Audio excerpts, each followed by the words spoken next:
I want you to know that I take that reading from Sirach that you just heard a moment ago very seriously, okay?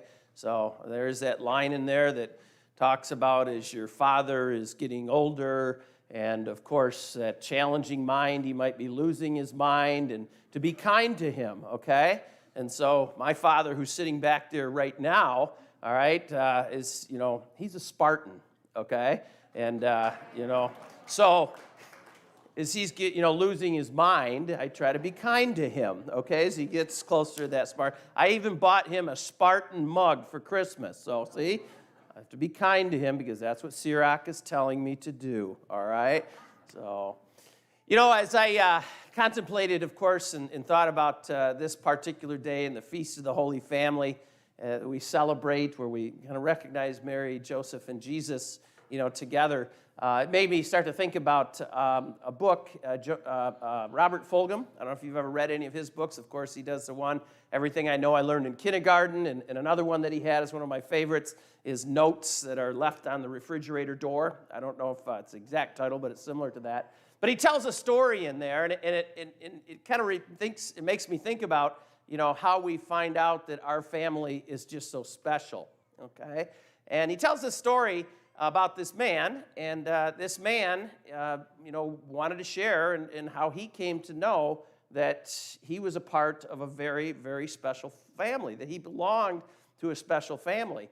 And it was through basically learning the Lord's Prayer, the Our Father, all right? And of course, as a kid, how he heard it might have been just a little bit different than what it is really, how it is really spoken. And you see, his last name was Howard, all right? And in that Lord's Prayer, he says that he always heard it as, Our Father, who art in heaven, hallowed be thy name. So he always thought he was a pretty big deal because God's name was Howard, so he missed that one part. And so all through life, as a child, again, he thought, wow, that's pretty good. I mean, God's got the same name as I do.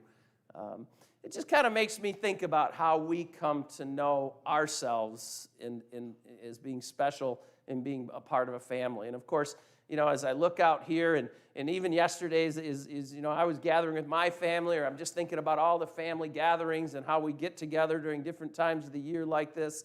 And those families, come in many different, forms and fashion. They really do.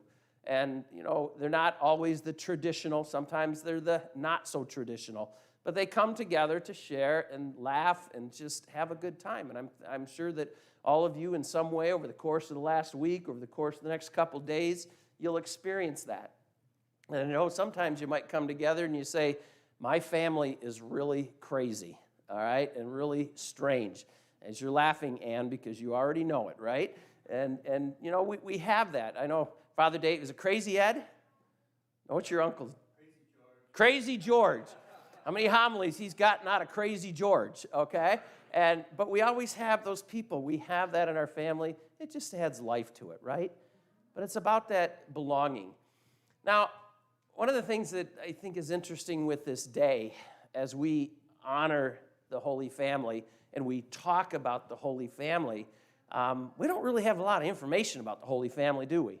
I mean, there really isn't, this entire section that tells us about Jesus from, this point to that point. I mean, it goes from birth to 12 years of age and adulthood.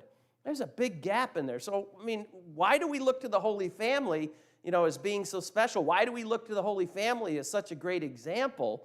I sometimes say, I don't know. I really don't know. But then I start to reflect on it, and I really start to think about, why is that even included in the Gospels? Why is that even a part of it?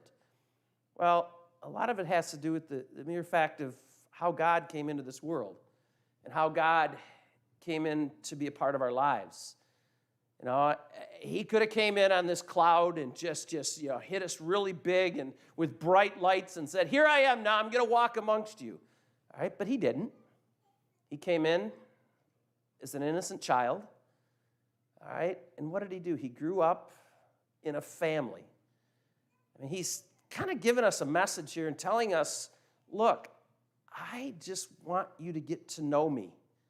And if I came in this big bright light and these big clouds with thunder and lightning and all that, like Superman or something like that, we'd still kind of step back a little bit and say, well, you're just so much greater than I.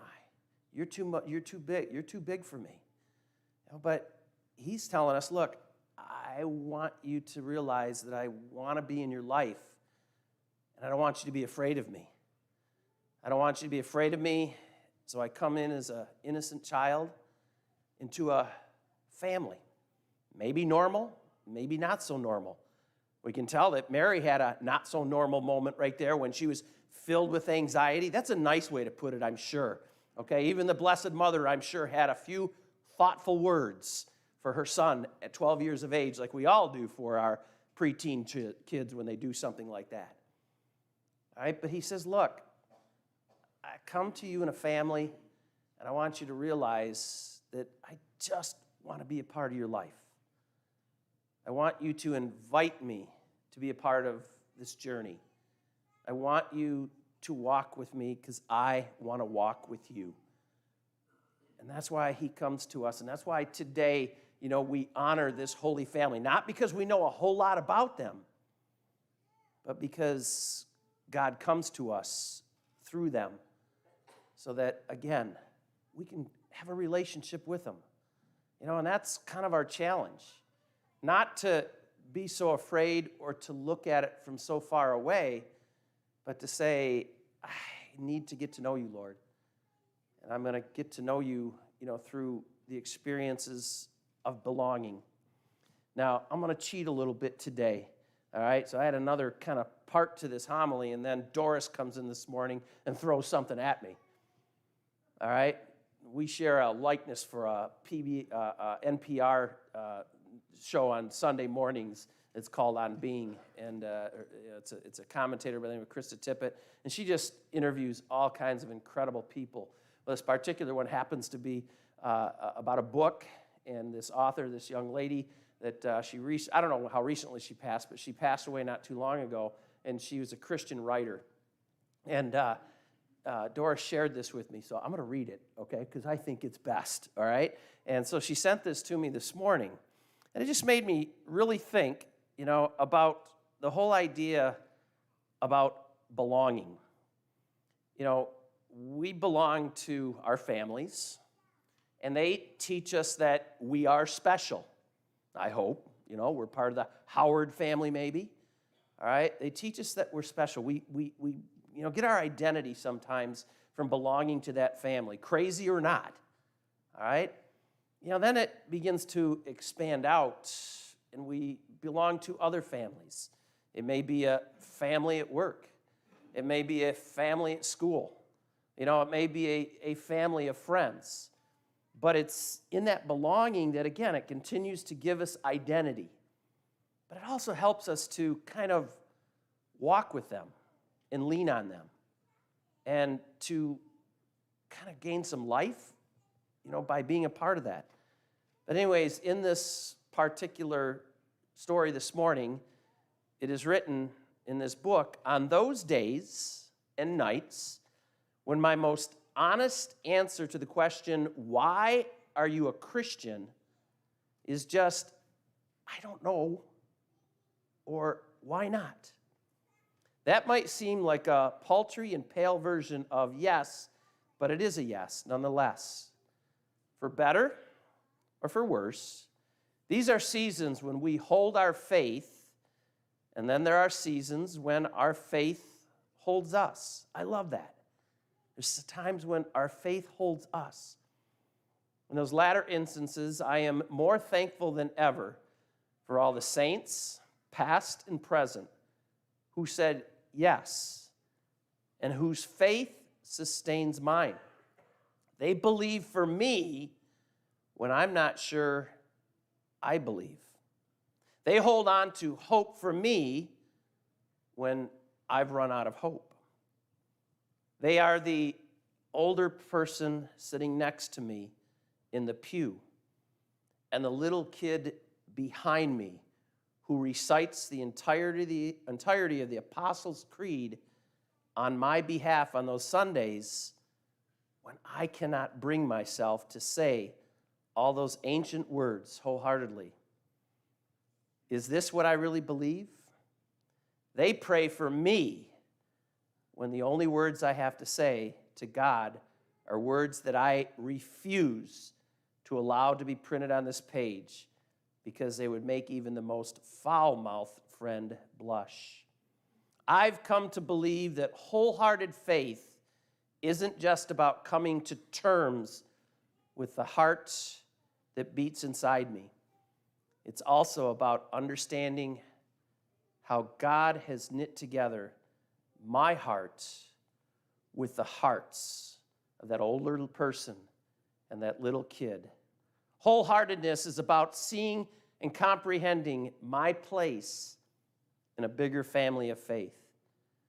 Just as parenthood has transformed my understanding of my role in a biological and social unit, it is about risking hurt and confusion for the sake of the thing so many of us seek to belong to. Today we celebrate the Feast of the Holy Family, but I think it draws us to that understanding the importance of belonging and how we walk with each other, through the tough times and the not so tough times, through the joys and the sorrows. It's belonging that gets us through. It is that community, but it is that family. But it's this family that I think God invites us to say, I want to walk with you. Get to know me through the family, and I will be a part of your life, and I will get you through. I will get you through the toughest time.